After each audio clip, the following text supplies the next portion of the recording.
Well, it's time to grab your board and catch a wave, because we're riding the pipeline today, the sales pipeline with Matt Hines from Hines Marketing. Hey, Matt. Hey, Paul. How we doing? I'm good. Where are you surfing today? We are surfing in Boston, Massachusetts. If you're listening on the East Coast in the upper Eastern Seaboard, I hope you are inside with air conditioning. It is so hot here. It is like 96 degrees and 1,000% humidity. Oh, wow. Pretty sure it's in literally like this morning the mayor announced a heat warning. And I figure, here in Boston, I mean, it's hot and it's humid all the time. It's kind of like if you're in Minneapolis and if they cancel school in Minneapolis, they got a lot of snow. Bad. It's not just people dusting. It's bad. I was born in Minneapolis. I know they don't do that very often. No, it's a big deal. But no, we are here. Spoke this morning at a conference on account-based marketing. I don't think we've talked a lot about that on Sales Pipeline Radio, but interesting topic for those of you that are focused on selling into large accounts and focused on strategic accounts. Account-based marketing, or as ABM as it's called, might be something you want to check out. I think what's interesting is beyond just simply coming up with a list of your most important prospects. I think what I like about ABM is that it's driving really an account orientation to a coordinated effort between sales and marketing to have a consistent story, a consistent message, and then coordinate actions within your sales and marketing activity across different stakeholders and decision makers in your larger, more strategic sales targets. So, conference here put on by a company called Terminus. If you're on the online, you might check out #FlipMyFunnel. It's the hashtag they've been using today. Lots of great speakers, lots of good content. So definitely check that out. Really excited today. We've got a great guest. Very, very excited and honored to have Mark Hunter with us here today to talk about sales and marketing working together, but also talk about his new book, High Profit Prospecting. He's the previous author of the bestseller, High Profit Selling, and really excited about what he's doing now with high profit prospecting. So we'll get into that. But Mark, thanks so much for joining us today. Hey, thanks for having me on today. Looking forward to it. Absolutely. Well, I think I'd love to let's just dive right in and talk about the book. I mean, I got to know you, I think, through, sort of the content you create on your blog and by reading High Profit Selling myself. And so I was excited to see you're coming out with a new book. Tell us a little more about high profit prospecting and what it's about. Well, high profit prospecting is really about the problem that a lot of people have in terms of they have to discount their price to close a deal. I mean, think about this. We wind up with this too often because really what we're doing is we're prospecting the wrong people. I kind of equate it to you can't take a Walmart shopper and make them a Nordstrom customer. It's just not going to happen. So what I did was I wrote the book High Profit Prospecting to say, hey, let me show you a step-by-step roadmap as to how you can tie social media prospecting, including the older prospecting tools, which a lot of people have forgotten to use, into really getting better prospects that you can close at full price. Now, you brought up sort of, old prospecting tools and tactics. I mean, we're living in an age of social media. We're living in the age of social selling, Mark, where, apparently you don't have to use the phone anymore. Apparently sending emails passe. All we do is find our prospects on social. I jest, of course. But I'm curious, how do you think about sort of quote-unquote traditional prospecting in an age of social media? Is there a differentiation? Do they blend together? How are you seeing that? Well, let's start this off with a tweet that I love to send out. Hashtag social media without social community is social stupidity. Okay, so we'll just get that off the table right now. That's good. What you really have to do is you have to integrate. Social media in and of itself is media. And people don't want to receive media. They want to receive individual messages. So in the book, I really talk about, using the telephone. Gee, there's a novel idea. Use the telephone. The telephone does work when it's used right. And you know what's interesting is that more people are giving up on the telephone. Oh, the telephone doesn't work. Nobody takes my calls. Well, maybe they don't take your calls because you're so pathetic. So again, one of the things I walk through in the book is how to leave an 11 to 14 second voicemail message. Now think about that. How many times have you received that voicemail message that goes on and on and on forever? Yeah. There's no way, So what I show people is how do we take some of these traditional tools like the telephone, like email. Oh man, come on. How many bad prospecting emails have you received today alone? It's embarrassing. It's embarrassing. It's so funny. We're talking to Mark Hundert here, who is the author of High Profit Prospecting. Getting my books mixed up. Who's also previous author of High Profit Selling. And it's funny you bring up the idea of sort of those follow-up sales emails. I mean, not only do we all get them and we all hate them to make fun of them. My presentation this morning at this conference was specifically on sales development email best and worst practices, and I started by showing actual examples of some of the emails that we get. And look, I mean, I think people like to say that that the phone is dead, cold calling is dead, email is dead. I think you typically find those that say things are dead are usually trying to pitch you what they think is the alternative. But when people ask me what's the most important piece of technology I have, I tell them it's the phone. It's your ability to make a connection, to forward a conversation, to forward a relationship. It's not. I think it's not fair to talk about these as sort of traditional or new tools. It's just find the right way to get in front of your customer, bring value into that conversation. I love your comment about social media just being a conduit, and if you're sharing crap, it doesn't matter how good the channel is. You have to have something of value. So. Is this one of the reasons why people struggle with prospecting? Is it in part because they don't know what to say?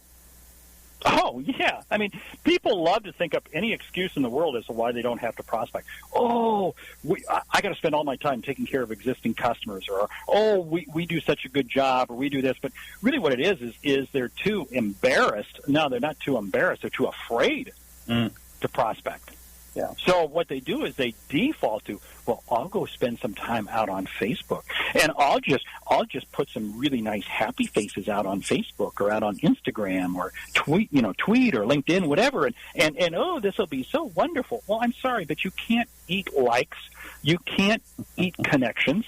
It just doesn't work. I mean, right. So you've got to pick up the telephone.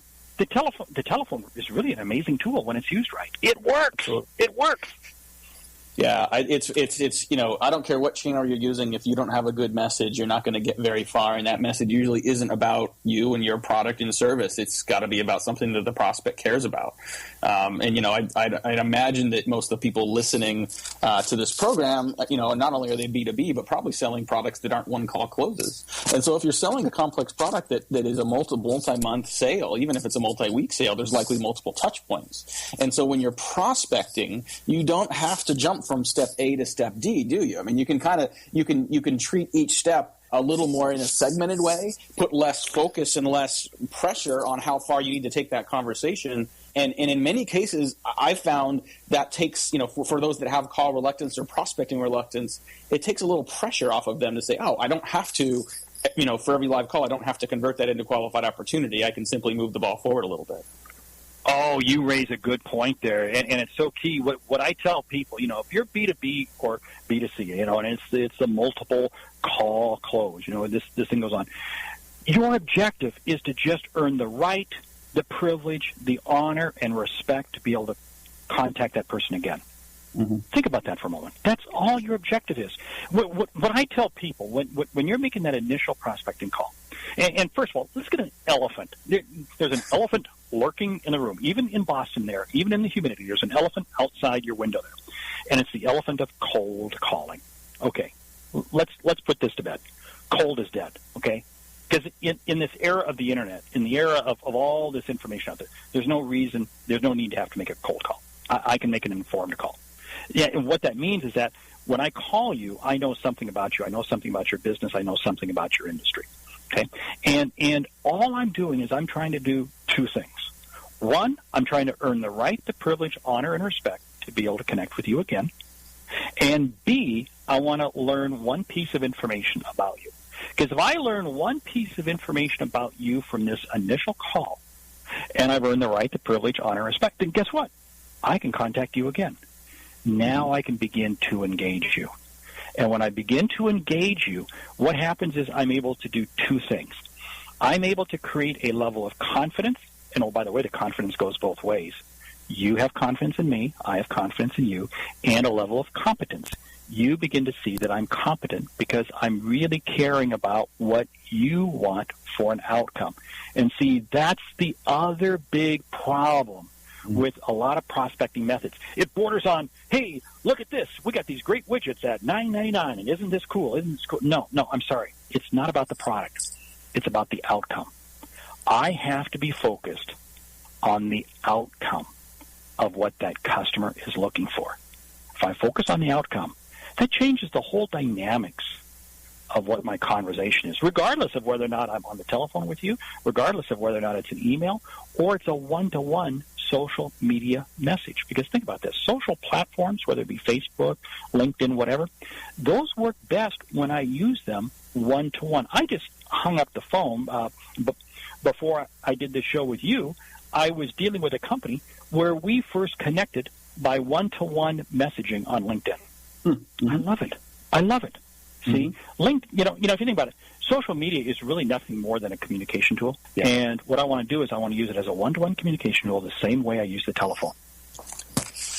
We're talking today with Mark Hunter on Sales Pipeline Radio. Mark is the author of High Profit Selling, also the new book, High Profit Prospecting. I definitely encourage you to check out his website, The Sales Hunter.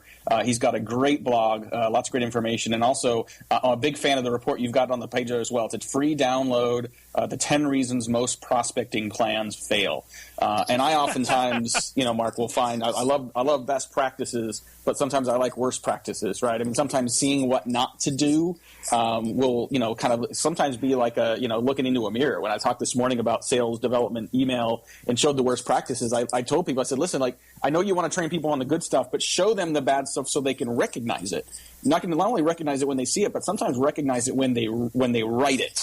Because if we don't explicitly show people what doesn't work, they might go and give that a shot as if it's something that might work for them as well. Well, and then when they begin to hold up what they've been doing against that mirror, what you probably showed this morning, I bet probably every person in that audience could go back into their Outlook, whatever, their system, and find an email that probably came pretty close to being the pathetic ones you were sharing. Hey, let's not kid ourselves. At one time or another, we've all been on the dark side of emailing. Yeah, we've certainly all done it, and I think that I think Trish Bertuzzi from the Bridge Group. I once was at a conference and they were doing like a live coaching of a recorded sales call, and so this whoever the sponsor was had bravely put a couple of their sales reps on stage as well and played their recorded calls, and look, there was mistakes and there was nervous laughter in the audience, and Trish got literally stopped up and said, hey, listen, if you think that this stuff isn't going on your sales floor, you're kidding yourselves. Your best sales reps can fall into bad habits. Your best sales reps can do things that are nervous tics. Things that they think are going well. I mean, I firmly believe that some of the worst practices we see in these prospecting emails, people think work.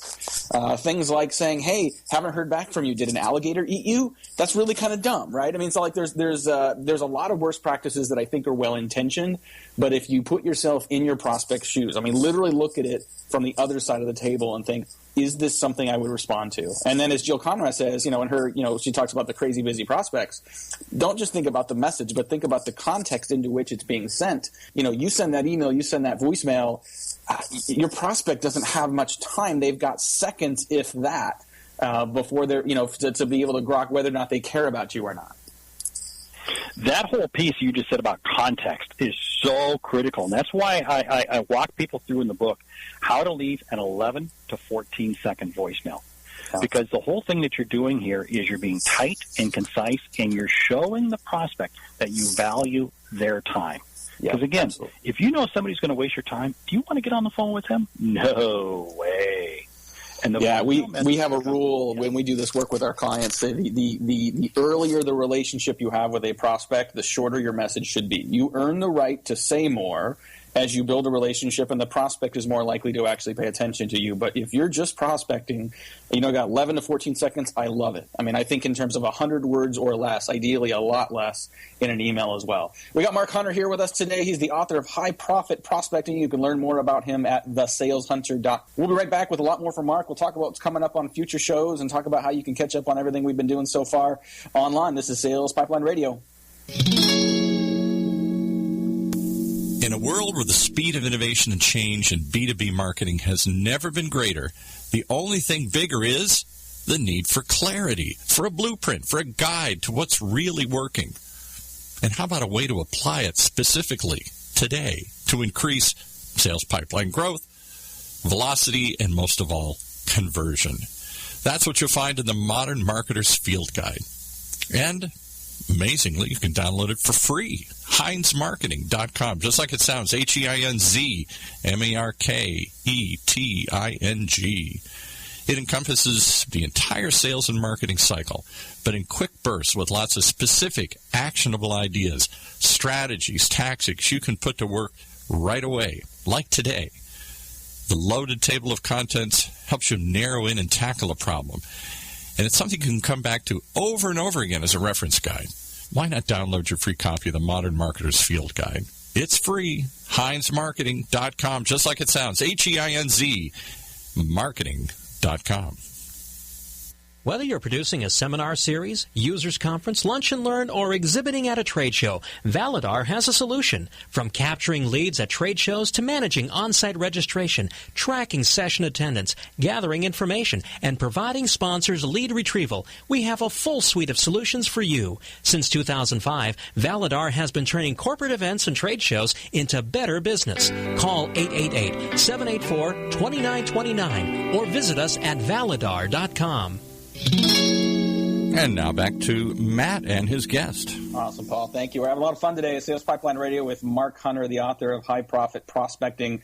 Got a lot more with Mark here coming up in future episodes of Sales Pipeline Radio. Remember, you can catch us live every Thursday at 2:30 Eastern, 11:30 Pacific. We've got a number of great guests coming up, including Arden Cleese, who unfortunately we've had to move the schedule around a little bit, so you probably heard me talking about her a bit, but she's fantastic. She is an expert at business etiquette, and her new book is called Spinach in Your Boss's Teeth. So she's got some very specific ideas to help sales and marketing professionals increase their etiquette, email etiquette, phone etiquette. She has some very, very good tips, so excited about that.